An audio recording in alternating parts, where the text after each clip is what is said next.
आज का लतीफ़ा। मौलवी और हलवा। एक मौलवी बस में सफ़र कर रहा था।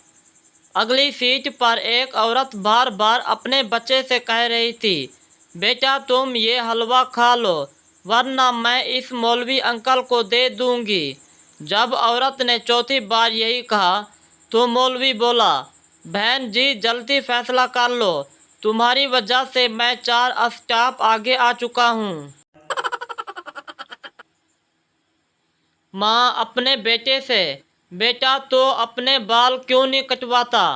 बेटा, माँ लंबे बाल रखना आजकल का फैशन है। माँ, वो तो ठीक है पर लोग तेरी बहन का रिश्ता देखने आते हैं और तुझे पसंद करके चले जाते हैं। हाय हाय हाय हाय हाय हाय। सरदार दोस्त से, यार मेरे लिए कोई अच्छी सी लड़की का रिश्ता बता। दोस्त, एक लड़की है भी काम की, सरदार किसी भी कौम की हो, बस पढ़ी लिखी होनी चाहिए। हाय हाय हाय हाय हाय।